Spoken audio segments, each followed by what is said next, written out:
Saludos amigos de Horas de Radio. En este programa ustedes van a reconocer.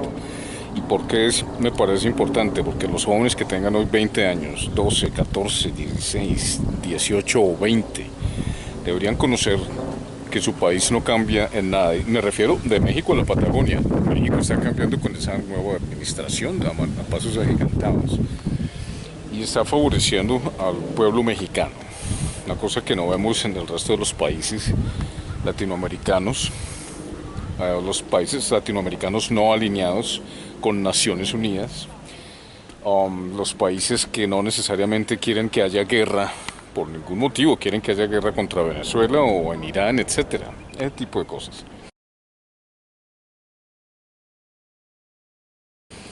Para llegar a conclusiones, a decisiones políticas tan importantes, es necesario que haya una conciencia ciudadana, política y, por supuesto, informática. En este pequeño diálogo ecuménico, de muy corta duración, unos 40 minutos, 45, ustedes van a escuchar jóvenes que nacieron en el 2000 para acá. ¿Por qué es tan importante que ustedes comprendan que la política de derecha en el país no funciona para nada y que no quiere cambiar las cosas ni las va a cambiar mientras sigan manipulando la conciencia colectiva desde la infancia, la juventud, en el sentido de creer que no se puede cambiar nada? Las masacres, la corrupción, ese es uno de los fenómenos que vamos a hablar hoy, acerca de la corrupción y cómo el político alcanza un estatus político para corromperse y para aprovecharse de los derechos de la nación y para hacer leyes que puedan justificar, como es esta que acaba de denunciar la periodista Jimena Duzán en su columna, en una de sus columnas, una de las últimas, donde explica cómo la ministra de Transporte favoreció a puerta cerrada el pago de 1.8, 1.9 billones más otras cosas, otros costos que se pueden adicionar, o cómo la Contraloría va a decidir no pagarle al señor del Grupo Aval, Sarmiento Angulo, ni a las compañías colombianas ese montón de dinero, ¿no? Y de presentarnos los bancos como los grandes benefactores al perdonarnos los intereses, no, pues tan generosos. Una obra que terminó, que está inconclusa. Entonces, cuando el político llega a la posición suya, senador, alcalde, lo que sea, como pasó con los 117 municipios, como pasó en el Senado de la República con este señor Macías, que yo creo que ya quedó en el caso de Colombia muy claro para el pueblo colombiano y para los pueblos latinoamericanos la idiosincrasia de la clase política de ese país y por qué los países centro latinoamericanos nunca avanzan. 20 años después, quiero que ustedes mismos, jóvenes y los viejos, y nosotros los hombres ya en la edad, después del cuarto, quinto piso, pues nos damos cuenta que esto es un asunto que tiene que ver con las élites. Y que mientras el centro democrático, detesto decirlo, pudiendo hacer tanto bien, hace tanto mal, favoreciendo a los corruptos, diciendo que la presidencia de la República, por ejemplo, es maravillosa, peleando con los periodistas de The Economist, etc. Pues, si no les dice a ustedes este programa lo que hace 20 años pensaba la gente del proceso de paz, porque el tema es la paz, entonces usted tiene que ser de las personas que quiere que las cosas sigan como van y que el país siga en la derrota absoluta, sin educación, desplazados, y ahora que ya no existen las FARC, pues que haya toda la posibilidad para las corporaciones extranjeras de llegar y apoderarse de la tierra que le corresponde a los campesinos. Mientras los pobres campesinos tienen que enterrar por la 970 o destruir productos de primera calidad, enterrarlos o quemarlos o dejar a que se pudran, las grandes corporaciones están dando el ancho. Una maravilla, eso no paran de hacer riqueza, los proyectos mineros, etc. 4 aspectos importantes a tratar en este programa ecuménico que hice hace 20 años con un pastor reconocido y con un senador que representó al país desde el punto de vista de la Iglesia Católica. O sea, vamos a ver hoy temas tan importantes como las universidades y la importancia universitaria para resaltar políticas que le sirvan al Estado, no que destruyan al Estado. La segunda parte es los medios de comunicación y su responsabilidad hace 20 años y cómo se veía de acuerdo con el senador y como dice la iglesia evangélica en la cabeza de este pastor, cómo veían entonces las similitudes entre la iglesia católica y la protestante. Sabemos que la iglesia católica y la protestante no se quieren mucho, hay muchas diferencias, pero en términos de política era necesario hacer un programa que incluyera estas dos vertientes, siendo Colombia y Latinoamérica en su gran mayoría católicos. Universidades, medios de comunicación, paz y por supuesto uno de los aspectos más importantes, la economía.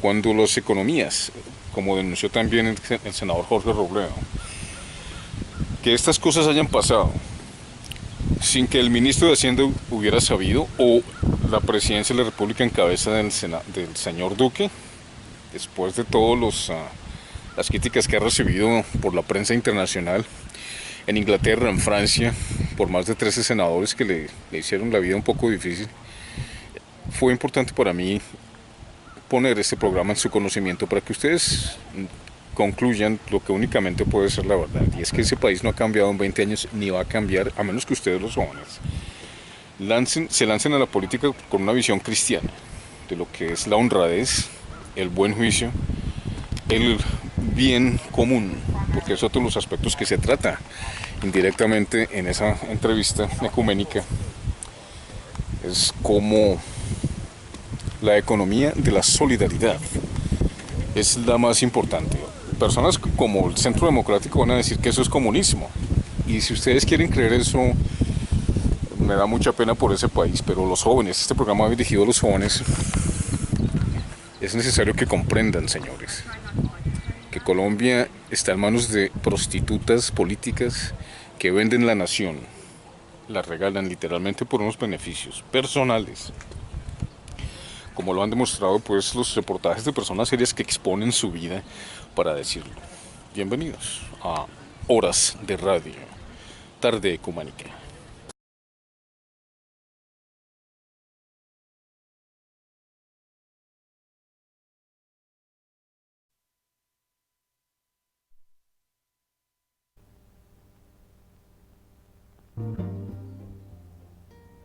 Amigos de Radio María, sean ustedes bienvenidos a La Ciudad Nos Habla. La Ciudad Nos Habla es un programa que acude a la audiencia para que pueda opinar y crecer en el pensamiento cristiano. Como ustedes bien saben, amigos oyentes, está concluyendo la Conferencia Episcopal de Colombia por estos días donde se han tratado los temas que tienen que ver con la paz y la participación de la Iglesia en estos asuntos de la paz. Una de las conclusiones a las que ha llegado los cardenales y los obispos y este importantísimo encuentro al que han asistido periodistas y medios de comunicación de varios países de Sudamérica que se sienten preocupados por el desarrollo de los acontecimientos en lo que tiene que ver con las negociaciones de paz, pues hicieron presencia en las horas de la mañana de hoy al respecto. Tenemos invitados en la tarde de hoy, amigos oyentes. Está con nosotros el pastor evangélico Arturo Rojas, quien representa a una de las iglesias evangélicas más importantes del país, con sedes en muchas ciudades de Colombia y también en los Estados Unidos. Nos acompaña también el doctor Carlos Corsi, quien, muy a propósito, conscientes de sus ocupaciones y de su tiempo, pues también nos va a acompañar, y queremos iniciar y abrir el programa, amigos oyentes, con el doctor Corsi. Saludos, doctor Corsi, muy buenas tardes. Muy buenas tardes, gracias por esta invitación tan querida. Con mucho gusto, doctor Corsi. Doctor, una de las conclusiones a las que ha llegado la conferencia episcopal es precisamente 3 macro reformas, que ellos han llamado así, doctor Corsi, que tienen que ver principalmente con reformas en lo político, en el sentido, doctor, que se garantice la gobernabilidad en esta nueva constituyente que se pretende formar. Se habla precisamente, doctor Corsi, que no existe ningún tipo de gobernabilidad y los candidatos a la próxima presidencia de la República piensan lo mismo. Incluso el líder de las Fuerzas Armadas Revolucionarias de Colombia, Manuel Marulanda Vélez, ha dicho que no piensa continuar con los diálogos sino hasta el próximo gobierno. Doctor Corsi, vemos con alguna desesperanza que de pronto el proceso político de la paz si queda en manos de liberales o conservadores, el próximo gobierno siga en las mismas. ¿Cómo ve usted el futuro del proceso de paz, doctor Corsi? Bueno, mira, en primer lugar, es de aplaudir todo el mensaje de la Conferencia Episcopal Colombiana y en torno de la política, el énfasis que se hace sobre el papel del laicado. Es que el laico es el que debe llevar los valores del Evangelio al corazón de la política, obrando en su carácter de ciudadano. A los que nos ha correspondido estar en ese trabajo, nos compete una gran responsabilidad, pero vemos que hace falta mucha educación y compromiso del laicado en esta parte que es esencial. Si la Iglesia, que obra a través de los laicos, no se hace presente en el corazón de la política para evangelizarla, para que la doctrina social de la Iglesia se convierta en guía de las grandes reformas estructurales del país, no habrá solución para Colombia. La única alternativa a esto que hoy se llama la globalización del capitalismo neosalvaje, que opera sin criterios éticos y con una visión atea de la vida y que está generando grandes injusticias sociales, la única alternativa válida es la visión que brota del humanismo cristiano y cuya expresión más clara está en grandes encíclicas como la Pacem Terris, como el Populorum Progressio o la encíclica sobre el trabajo humano de Juan Pablo II. Pero eso es para llevarlo a la práctica. Pero si no hay laicos en el mundo de la política con esa decisión, que van allá, pero para aplicar estos principios, el país no va a encontrar respuestas a la paz. De modo que todo lo de conversaciones de paz a las que usted acaba de hacer referencia, ¿no? En realidad no se decide la paz en el Caguán, eso es una ilusión óptica. La paz no se decide en el Caguán, la paz se decide en el ambiente de trabajo de cada uno de nosotros, construyendo el país. Cuando el país despegue en el desarrollo, pero con justicia social, por supuesto, pues los alzados en armas van a ver que el país avanzó, creció, mientras ellos siguen encerrados en la selva.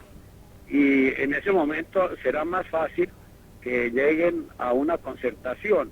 Pero si ven que la injusticia social aumenta, que las políticas que han arrasado la economía se expanden, etcétera, pues no van a tener ninguna motivación real para buscar la paz, porque dicen, esto es cuestión de tiempo, esperar a que se desplome el sistema y llegamos nosotros. Doctor Corsi, Su Santidad el Papa Juan Pablo II, en una de sus encíclicas más importantes, la de los fieles laicos, ha dicho que en el ejercicio del poder político es fundamental el espíritu de servicio, pues que esté unido a la necesaria competencia y a la eficiencia, que pues resulta ser el único capaz de hacer transparente o limpia la actividad de los hombres políticos. Él ha dicho que pues precisamente se necesita la lucha urgente y abierta y la decidida superación de las tentaciones que como son la deslealtad, la mentira, el despilfarro de la hacienda pública, para que pueda redundar el provecho de unos pocos y con una intención de crear una masa de gente dependiente. Habla también del uso de medios equívocos o ilícitos para poder conquistar el poder y mantener y aumentar el poder a cualquier precio. ¿Usted cree, doctor Corsi, que para que esto pueda cambiar se requiere una urgente transformación también del pensamiento ideológico, del pensum incluso académico y universitario, para crear profesionales laicos que puedan, a través del Evangelio, transformar las realidades temporales de nuestro país? Sí, es evidente que el papel de las universidades es enorme. Con razón alguien decía, el padre Ricardo Lombardi, América Latina se salvará o se perderá en las universidades. Cuando hay las grandes crisis sociales, como la que vivimos, las universidades son donde se planea y se prepara la reconstrucción de los países. De manera que esos criterios de entender la política como hacer el bien común, bien que no se puede lograr si la persona no tiene un compromiso profundo cristiano, porque sin ese compromiso y la vida de Dios que brota de él no es posible lograr el bien, pues seguirá entendiéndose que la política es el poder y la lucha por el poder, que es el concepto más equivocado que existe de política. El poder es un medio, pero no es un fin. Cuando usted convierte el poder en medio, está diciendo que el más fuerte es el mejor político, y ese es uno de los orígenes de la corrupción en el país. Doctor, nos acompaña en el estudio un importantísimo y destacado pastor evangélico quien nos ha querido acompañar porque hemos querido hacer de esto un encuentro ecuménico, aparte de que pues la Conferencia Episcopal de Colombia, siendo el pueblo católico mayoría en el país, pues he querido participar también de otras corrientes de pensamiento, como en este caso la Iglesia Evangélica. Está con nosotros el pastor Arturo Rojas, amigos oyentes, doctor Corsi, a quien también participo de esta pregunta. Arturo, buenas tardes. Buenas tardes, Federico. Pastor, cuéntenos, ¿qué posición tiene la Iglesia Evangélica a este respecto? Sabemos que ustedes también han participado no solo en la evangelización y educación del pueblo colombiano, sino que también han puesto mártires en más de una ocasión. ¿Qué piensa usted, Pastor Arturo, de este problema en donde francamente las universidades, los responsables políticos no aparecen por ningún lado y el país va cada vez más hacia el fondo del abismo? Bueno, Federico, primero que todo, muchas gracias por haberme invitado. Estoy muy complacido de contribuir aquí con un granito de arena a formar opinión para la transformación de nuestro país. Y muy complacido también de ver cómo nuestras ideas coinciden en gran parte con las que el senador Corsi acaba de exponer. Realmente nosotros creemos igualmente que es función del laicado, principalmente, llevar a cabo la transformación del país. Igualmente creemos que la educación es crucial para lograr los cambios en el país. La Iglesia debe ser consciente de que no solamente debe evangelizar, sino debe educar para formar las futuras generaciones. Y por eso nosotros somos defensores de la idea expuesta por el pastor Darío, que es el obispo de la Iglesia en la cual yo soy pastor, y creemos que la política debe cristianizarse y no el cristianismo politizarse, que es lo que a veces vemos que sucede. Nosotros creemos que el laico, si tiene vocación política, tiene que involucrarse en la arena política, pero sin necesariamente buscar el respaldo confesional de un partido cristiano. Creemos que los partidos cristianos no tienen lugar en la política, porque pueden terminar pervirtiendo de alguna manera a la Iglesia. La separación entre Iglesia y Estado es uno de los grandes avances de la secularización de nuestros tiempos, y creo que esa debe defenderse y mantenerse. Los pastores y los que estamos en el ámbito clerical debemos orientar a los laicos para que ellos, si tienen vocación política, participen y lleven los principios cristianos al ámbito político, y que su gestión sea la que hable por sí sola, y no que van a nombre de un partido cristiano, que eso sea lo que hable previamente, sino que sea a posteriori y no a priori, que se vea realmente sus principios cristianos, que ellos cuando hagan presencia allí muestren sus principios cristianos, traten de sacar adelante proyectos que exalten de la ética cristiana, y de esa manera creo que tendrán el respaldo necesario para que el ciudadano común, el que vota, pues los vuelva a reelegir en esos puestos. Claro que sí, doctor Corsi, a propósito del ciudadano que vota, se habla también de una irresponsabilidad electoral, han dicho el cardenal y los obispos, de una irresponsabilidad por parte del electorado, quienes se basan más en la persona y en el color del partido que en los programas que han prometido los candidatos a la presidencia de la República, quienes después de estar ya posesionados no cumplen con los programas que habían prometido. Se trata aquí entonces de que quienes votan, el elector también haga uso, como lo manda la Constitución, del derecho a exigir entonces que se cumplan los programas, doctor Corsi. Sí, estamos muy de acuerdo que se necesita, por supuesto, el voto programático, pero aún antes que los programas, que hayan principios claros. Debe haber una clara definición de la visión del ser humano y del tipo de política que se busca y sus proyecciones en economía. Los programas pueden cambiar en un momento dado por las circunstancias, pero si los principios están firmes, serán coherentes. Entonces, lo que hay que evitar es la incoherencia de una parte y la demagogia de la otra, que es hacer programas para no cumplirlos. Por eso está bienvenida esa crítica a que no se vote con los ojos cerrados y que se le exija a los candidatos coherencia con los programas que proponen. Hay un aspecto aquí, doctor Corsi, pastor Arturo, y tiene que ver también con la reforma macroeconómica. Se habla aquí, entremos ahora, pastor Arturo, doctor Corsi, porque el tiempo es muy breve. En el aspecto de la economía, se habla de una reforma, han concluido los obispos, el señor cardenal, en la rueda de prensa de esta mañana, que se debe también inculturar una economía, una política económica eficiente, también sistemática, y que pues obviamente vaya en el bien de la comunidad. Se habla de que la política es el bien común, doctor Corsi, pero de ninguna manera vemos que las políticas económicas favorezcan a nuestro país. Le doy la pregunta al pastor Arturo, por favor, respóndanos si es su voluntad comprometerse con esta respuesta, ya que vemos que las economías de este país pues van en detrimento. Se está aplicando, como lo dijera el doctor Corsi, una política neoliberal que va en detrimento de nuestra economía y del desarrollo del pueblo colombiano. Bueno, En ese punto, esta vez es más grave de todos, porque con la caída del muro de Berlín, que es el símbolo de la desaparición del comunismo, la desintegración de la Unión Soviética, quedó un sistema capitalista mundial en un mundo que ya está integrado culturalmente y socialmente. Ese sistema capitalista mundial pretende ser el primer gobierno de la humanidad, no solo de un continente o de un país, sino de la humanidad. La globalización. Pero la tragedia consiste en que acogió las tesis principales del marxismo. Por ejemplo, la de decir que la historia y la construcción de la sociedad no tienen que tener en cuenta para nada a Dios, o sea, el ateísmo. Y eso lo lleva a decir que en vez de la sociedad comunista final de la que habló el marxismo, lo que hay es la sociedad capitalista final y que no hay otro sistema distinto. Y el mismo capitalismo lo definen como el poder encima de cualquier cosa. Esta visión ha llevado a organizar una economía mundial de competencia en donde, según esta teoría, el que sea más fuerte, más capaz en la competencia tiene el derecho de triunfar y los demás quedan excluidos o perdidos. Este sistema, al pasarse al comercio internacional, Organización Mundial del Comercio, y traducirse entre nosotros en la denominada política de apertura que se instaló en los años 90, en coherencia con lo anterior, arrasó a Colombia, aniquiló la economía colombiana. Es la causante de la mayor tragedia nacional, porque era obvio que en esa competencia los débiles como nosotros perdiéramos ante los fuertes, y la consecuencia es el desempleo y la desintegración del país.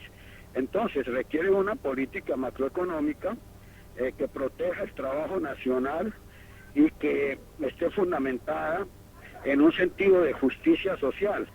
De modo que su pregunta es muy acertada cuando usa la palabra neoliberalismo. Yo no la utilizo mucho porque la gente se confunde a ratos, pero la verdad es que ese neocapitalismo salvaje hay que cambiarlo en Colombia porque ha fracasado totalmente, y en cambio se debe construir un sistema económico solidario. La solidaridad es la base de la economía a través de la cooperación y la integración de todos para producir más y mejor con justicia social. Pastor Arturo. Bueno, nosotros creemos que, primero que todo, no debemos involucrarnos tanto al detalle en la política por mi condición de pastor, pero tenemos de cualquier manera una postura muy genérica acerca de estos asuntos. Desde el punto de vista teológico, yo lo que creo o lo que creemos nosotros en nuestra iglesia es que no hay sistemas que puedan reclamar para sí el respaldo completo del cristianismo, que ese ha sido el problema a través de la historia, que hay sistemas políticos que sí involucran una evolución sobre los que la antecedieron, y de inmediato la cristiandad ha salido de pronto a respaldarlos o perdiendo más bien la capacidad crítica en el proceso. Veamos, por ejemplo, en Alemania, con el nazismo, y eso es autocrítica al interior de la iglesia protestante evangélica. La mayoría de la iglesia luterana salió a respaldar a Hitler, y eso es un lunar que ha quedado en la historia de la iglesia porque creyeron o identificaron la cultura alemana, la forma de gobierno de Alemania con el cristianismo. Son ecuaciones muy fáciles que se tienen que evitar. Nosotros creemos que el cristiano tiene que actuar bajo la premisa paulina de que hay que escudriñarlo todo y retener lo bueno.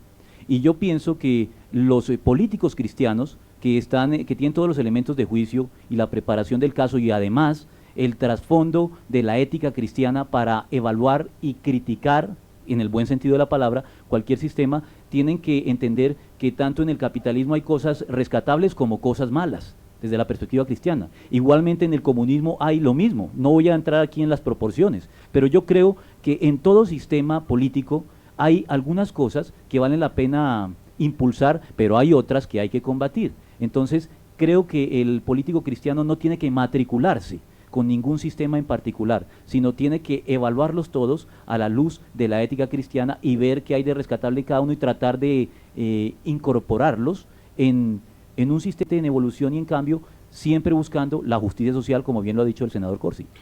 Pastor, a propósito de eso, ¿usted entonces está de acuerdo y la Iglesia con la política, en el caso de Colombia, de la solidaridad para mejorar la economía del país? Por supuesto, yo soy un defensor de la solidaridad como... Creo que la solidaridad es el gran lazo de la humanidad, como lo decía el filósofo Ignaz Lepp, que no hay posibilidad, no hay futuro, si no entendemos que el mundo es una aldea global ahora, y que si no tenemos en cuenta eso, cualquier acción que hagamos de interés propio puede más adelante repercutir en nuestra contra, que tenemos que mirar el beneficio de los demás. Es la ética cristiana de amar a Dios por sobre todas las cosas y al prójimo como a nosotros mismos. Entonces la solidaridad es importantísima. Ahora, si me preguntas ya de manera más concreta, desde el punto de vista político, no conozco muy bien cuál es el proyecto al que se quiere aludir con solidaridad desde el punto de vista político, pero digamos desde el punto de vista económico, el pastor Darío Silva en un libro que recientemente sacó, que se llama El reto de Dios, dice que según, además, no solamente porque él lo dice, sino porque otros personajes del hemisferio norte que conocen la economía dicen que el futuro entra en la economía solidaria, en el cooperativismo, de acuerdo, porque es la única manera de hacer que la riqueza se redistribuya y de lograr la anhelada justicia social, que es la que ha ocasionado la violencia que vemos en nuestro país, la carencia de esa justicia social, ¿no? De acuerdo, pastor. Doctor Corsi, ¿qué pasa con la fe del pueblo colombiano? Tenemos una fe, algún pensador francés dijera que el pueblo colombiano cree, pero no sabe en qué cree. Formación, ¿qué es lo que sucede con la fe del colombiano que no está ligada directamente a sus compromisos profesionales y con la nación? Doctor Corsi. Bien. Hay dos aspectos. De un lado, la nación adquirió un gran sustrato cristiano católico que se expresa en muchísimas de sus costumbres, como el sentido del amor, de la acogida, solidaridad, que fueron durante mucho tiempo características de la identidad colombiana. El impacto, acciones del mundo múltiples que hoy se reciben, como se ha dicho, en un mundo universalizado, planetizado, naturalmente tomó a un país pequeño con presa, sobre todo cuando ese impacto llegó por los medios masivos de comunicación con un mensaje completamente contrario al que había sido como algo del sustrato de nuestra cultura. Y por otra parte, hubo fallas y todo el mundo sabe que no alcanzó a lograrse una mayor madurez en la formación de tantos cristianos. Entonces eso conduce a que haya zonas que conservan o personas que viven profundamente su fe, que están comprometidas apostólicamente. Eso lo sabe la iglesia y las iglesias que tienen creyentes muy activos y muy realmente maduros. Hay otras zonas de creyentes que llevan la fe en el alma o cuando no tienen mayor formación y por lo tanto muchas de sus acciones no son coherentes. Pero también hay una amplísima zona ya afectada por la irreligiosidad, o sea, por el alejamiento práctico de la fe y sobre todo por lo que se ha llamado el secularismo, que es una visión del mundo y del hombre, según la cual el mundo se explica por sí mismo y no necesitaría de Dios, y por lo tanto actúan en esa clave. Toda esa heterogeneidad ha sido un problema grave cuando se afrontan problemas como el de la paz, el de la honestidad, el de la corrupción, porque si, por ejemplo, una persona piensa que no existen los 10 mandamientos, porque Dios no existe, y que cada uno es el que define cuál es el bien y cuál es el mal, cuando llega a un cargo público dice el bien para mí es hacer un acto de corrupción, que no lo llama corrupción, sino simplemente de oportunidad. Y eso es un factor gravísimo. El trabajo es evangelizar. Evangelizar no solo en el interior de la iglesia, sino evangelizar en la familia, en la economía, y como hemos dicho en este programa, evangelizar la política. Doctor Corsi, se habla de una madurez, usted ha comentado de la madurez. La madurez espiritual consiste en crear una relación autónoma entre la persona del cristiano bautizado y Dios. Esta autonomía podrá lograrse a través de estos procesos de iniciación cristiana y de los planes de pastoral que han propuesto las arquidiócesis del país, pero... Sí, la madurez cristiana, en esencia, es que la voluntad del hombre acoja libre, gozosa y amorosamente la voluntad de Dios, y que finalmente sea la voluntad de Dios la que potencie y le dé toda su fluidez a la voluntad humana. Es una relación donde se afirma la propia identidad, pero al mismo tiempo, como María, se declara la esclava del Señor. Sí, doctor Corsi, pastor, ¿cómo ve usted entonces la relación entre la fe del carbonero y la fe de una persona que se educa precisamente para participar de las Mire, en lo de la sí, fe del carbonero, sí, la doctor. experiencia nos ha mostrado que hay muchísimas personas que no saben mucho de teología, entonces uno les dice que es fe de carbonero, pero cuando usted llega a esas familias y entiende esas abnegaciones de madres, la abnegación de tantas madres por los hijos, de padres sacrificados en el trabajo, que viven para su familia y que son modelos de honestidad, entonces está viendo que esa, entre comillas, fe del carbonero puede estar dando unos frutos de santidad que solo en el reino definitivo podrán brillar con todo su esplendor. Importante aclaración, doctor Corsi, pastor. Bueno, yo también... esta es alegrarnos de este diálogo y seguir adelante. Pastor, doctor, finalmente sé que su tiempo es breve, quisiera comentar otra de las último, antes de darle el paso al pastor, gracias Arturo. El tema final es las comunicaciones, los medios de comunicación, la responsabilidad o irresponsabilidad en el manejo de la información, sobre todo en las políticas de paz, en los encuentros que ha habido, no solo con la Iglesia, sino con los diferentes grupos, incluso, que han participado internacionalmente dentro de la mesa de diálogo. ¿Cómo ve usted, doctor Corsi? Sí, mira, es que la verdad es que la libertad está muy de acuerdo con el medio que se disponga para obrar, ¿no? Y la libertad de información en Colombia está muy limitada, porque son muy pocos los que tienen el control de todos los medios poderosísimos de comunicación y naturalmente pues van a dar la información de acuerdo con su propio criterio. De ahí que en la medida en que se democraticen los medios de comunicación, como el caso de Radio María y otros, para que haya muchos más medios con muchas más personas usándolos, crecerá la libertad de información. Doctor Corsi, ha sido usted muy gentil en compartir con nosotros estos minutos. Federico. Un abrazo fuerte. Bien, amigos oyentes, la opinión del doctor Corsi, que participó con nosotros en estos minutos, que pues seguramente excedió en algo su tiempo, pero le agradecemos de todo corazón. Pastor, siga usted, por favor. Bueno, yo estoy de acuerdo de nuevo con el senador Corsi en cuanto, comenzando por la fe del carbonero. Realmente yo creo que debe hacerse una distinción entre la fe del carbonero, que hace referencia a una fe poco ilustrada, a una fe un poquito irracional, un poquito supersticiosa, y a la fe del carbonero, que hace referencia a la perseverancia de alguien en la fe. Yo creo en la fe del carbonero, en la fe del carbonero en el último de los sentidos, la fe que persevera, no importa las dificultades, pero sí creo que la fe del carbonero en el primero de los sentidos, aquella fe poco ilustrada, aquella fe que es irracional, que es supersticiosa, esa debe erradicarse a cualquier precio, porque es la que ha hecho tanto daño a la Iglesia, particularmente en la Iglesia cristiana evangélica, porque yo creo que debemos siempre estar abiertos a la autocrítica.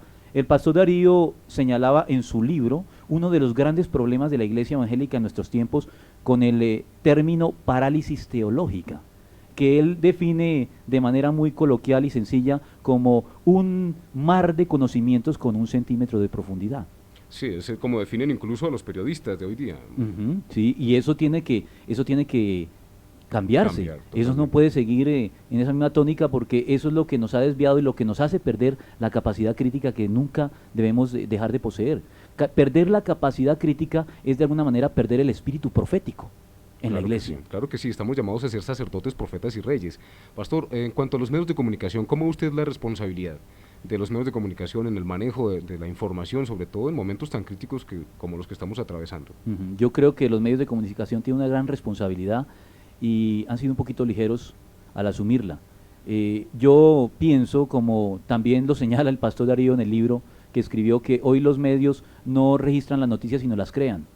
Y una de las cosas que está contribuyendo a la distorsión de la percepción general de la ciudadanía sobre la situación del país es el sensacionalismo, la generalización, tantas cosas que los medios hacen, y esa desinformación a la que ellos contribuyen de manera paradójica. Son los medios de información, pero contribuyen a la desinformación y tienen una gran responsabilidad en la situación que está viviendo el país actualmente. Amigos oyentes, vamos a una breve pausa y en contados instantes estamos de vuelta con ustedes.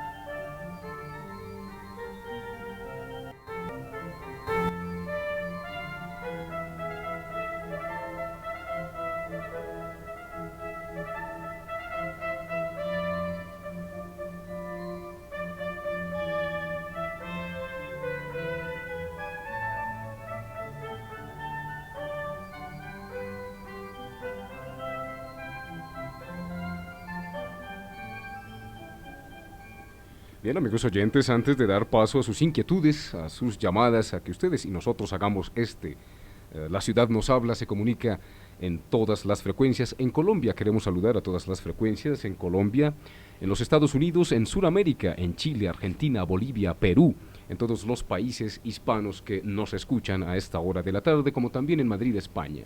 Saludamos en la ciudad de Bogotá a nuestros oyentes, en Barranquilla, en Santa Marta, en Cali, en Machetá, en Valledupar, en Vello, El Retiro, Abejorral, Sonsón, Girón, en Guapi, en Orito, en Simijaca, en Puente Nacional, en Santander, en Susa, Cundinamarca. También saludamos a nuestros oyentes hispanos, colombianos y de todas las áreas del mundo, quienes viven en la Gran Manzana, en la capital del mundo, la ciudad de Nueva York, también en New Jersey y Connecticut, quienes nos escuchan por el sistema de el subcarrier WCBS 101.1. Bien, amigos oyentes, continuamos entonces. Vamos a cerrar este tema antes de dar paso a los oyentes, Arturo, hablando de la familia. ¿Cómo es posible que la familia esté en este momento? Hay muchos factores que los medios de comunicación también contribuyen sobremanera para destruir, y entre esos está la unidad familiar, que hasta hace, y aún, entre comillas, se considera, en términos cristianos, aún nosotros católicos y ustedes los evangélicos consideramos que sigue siendo la célula fundamental de las estructuras sociales. Pero vemos cómo los medios de comunicación están promoviendo la destrucción familiar, la independencia a muy temprana edad de jóvenes que pues con su pensamiento egoísta no piensan sino para sí mismos. Esto obviamente repercute a largo plazo, que es precisamente un fenómeno, y ni tan largo plazo, en menos de 10 o 15 años hemos visto la transformación de la familia colombiana en un caos total.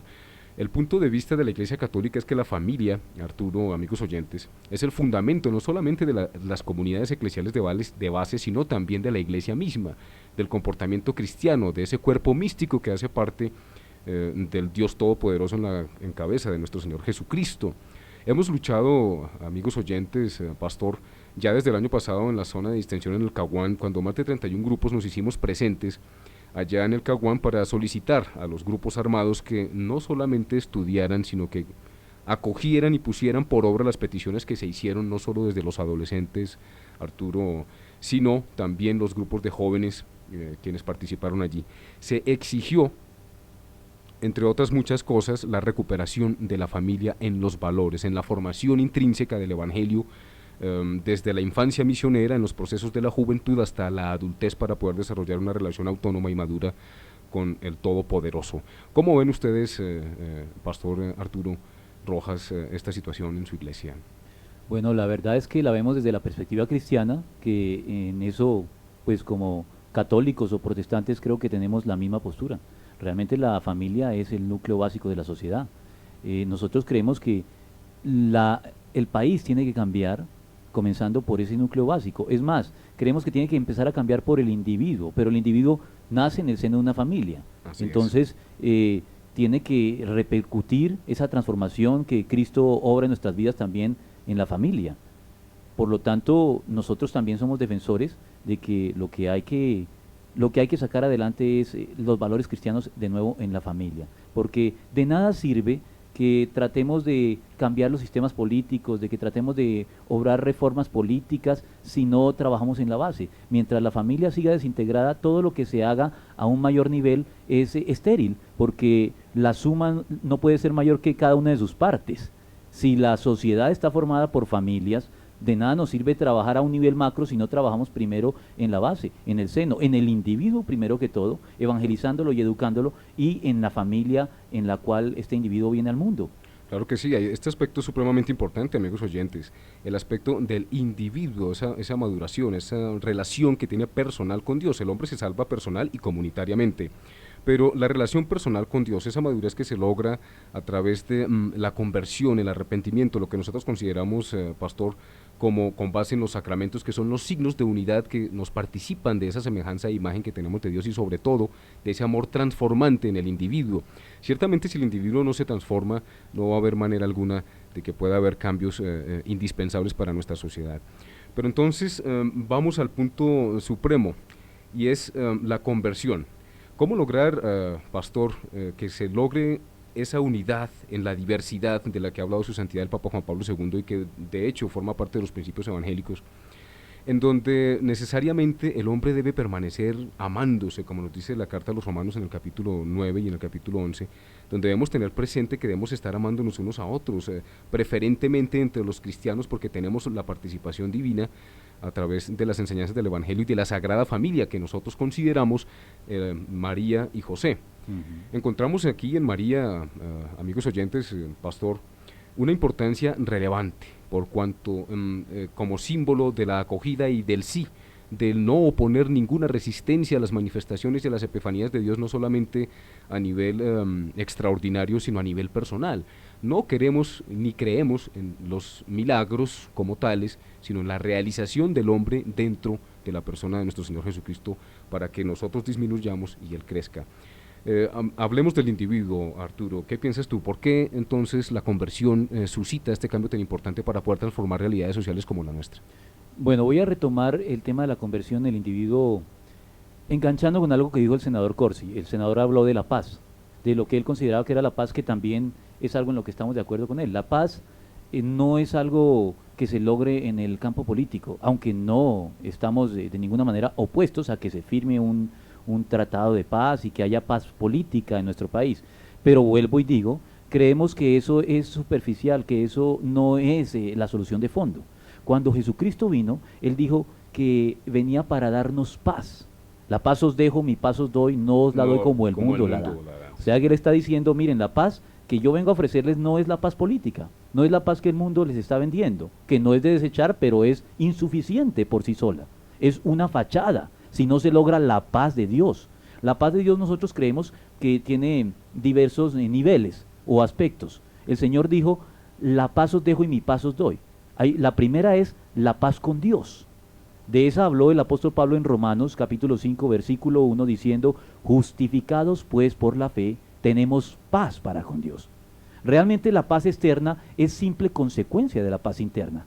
Santiago en su epístola en el capítulo 4 versículo 1 dice, ¿de dónde vienen los pleitos y las guerras entre vosotros? ¿No es de vuestras pasiones que combaten dentro de nosotros? O sea que el conflicto no es externo, el conflicto es interno, que se manifiesta externamente, pero la causa está en el interior. Estoy de acuerdo. Precisamente en pasados días recordábamos el primer centenario de la consagración de nuestra patria al Sagrado Corazón de Jesús, que para muchos suena ridículo, pero es precisamente para el hombre antiguo, Arturo, amigos oyentes, queremos recordarles que el corazón del hombre significaba para el hombre antiguo precisamente la realización de esos procesos, ya no del pensamiento, sino de donde nacían aquellas inclinaciones hacia el mal o hacia el bien.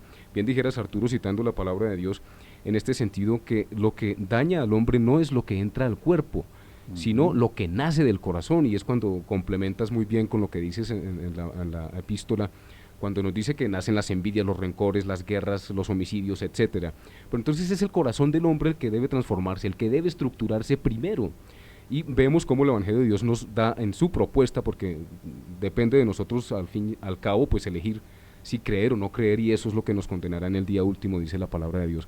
Pero entonces el corazón es el que precisamente logra que todas las actividades de los procesos que elaboramos a través de los sentidos, como aquel antiguo pensador dijera que nada llega al entendimiento sino a través de los sentidos, pero el entendimiento no resulta suficiente. Es el corazón finalmente el que decide la decisión, la opción a tomar, correcta o incorrecta. Y por eso es que el corazón de Jesús es tan puro, es tan santo. Él dice, sed perfectos como yo soy perfectos. Si creéis en mí, guardad mis mandamientos. Si decís que estáis conmigo y no amas a tu hermano, mentís. Y toda la historia de la salvación nos cuenta a través de los procesos de la historia cómo el hombre debe renovarse primero a sí mismo a través de la renovación del entendimiento y del corazón y de la mente.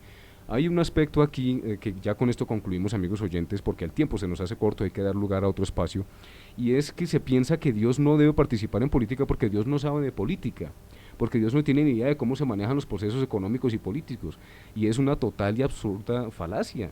Vemos cómo desde el Antiguo Testamento, al contrario, se orientó al pueblo judío, del cual heredamos precisamente nuestra fe, en aspectos políticos, que con 10 mandamientos bastaba para gobernar a un pueblo, y ahora tenemos más de 200 y 300 leyes que no nos sirven para nada. Pastor. Bueno, yo sí creo que el cristiano no tiene que participar en política como institución, o sea, la iglesia como institución, pero por supuesto que el cristiano tiene que participar en la política. Cuando al Señor Jesucristo, según lo dicen los evangelios, lo tentó el diablo, le mostró todos los reinos del mundo, o sea, el campo de la política. y le dijo que todos se los entregaría si postrado lo adorara, Lo adorara. porque a él le habían sido dados y a quien quería los repartía. Y fijémonos que el Señor Jesucristo no lo contradijo. En efecto, la política es un campo muy viciado, es un campo muy pervertido por el enemigo. Y lo que el Señor dijo cuando constituyó su iglesia es que las puertas del Hades no prevalecen contra la ella. iglesia. Luego son fortalezas que el cristiano tiene que ir a conquistar. No podemos dejarlas y rendirlas al enemigo por omisión, por simple negligencia. Tenemos que participar, pero tenemos que mirar de qué manera participamos para que no seamos contaminados por el espíritu de la política, sino que más bien nosotros introduzcamos el espíritu evangélico en la política. Y así sanar todos los problemas que estamos viviendo en este momento. Amigos oyentes, hemos pasado un poco más la línea del tiempo, el debate ha sido bastante intenso, interesante. La Ciudad Nos Habla es un programa que llega a sus corazones, es el propósito de Radio María. Hemos contado hoy con la presencia del pastor Arturo Rojas, quien ha representado a su iglesia. Hemos contado también con el doctor Carlos Corsi, quien representa a un buen número de católicos en un importante renglón de la política colombiana y ha sido un duro batallador de las políticas evangélicas católicas dentro del ámbito de la política secular, que pretende inmiscuir en la política evangélica cuestiones como el aborto, cuestiones como la eutanasia, cuestiones como el matrimonio entre homosexuales, la aceptación del homosexualismo y cosas que van directamente en contra del criterio evangélico que nos dejó nuestro Señor Jesucristo. Amigos oyentes, hasta una próxima oportunidad. Arturo, muchísimas gracias. Brevemente cerramos con una oración. Señor Dios Padre Todopoderoso y Eterno, agradecemos la sintonía de nuestros oyentes en todas partes del mundo, agradecemos la participación de nuestros invitados y esperamos, Señor, que de todo corazón hayamos podido acoger este mensaje evangélico que a través de las ondas hercianas tú has querido participarnos, que logremos transformar las realidades temporales a partir de una renovación de la mente, del espíritu y de nuestro corazón, para que en los próximos años de nuestra política sean sanos, sean impregnados por tu divina misericordia y por el poder de tu evangelio. Amigos oyentes, hasta una próxima oportunidad. Federico Molano se despide de ustedes. El director, el padre Germán Acosta, nos acompaña desde la ciudad de Barranquilla de todo corazón. Feliz día, quedamos con María.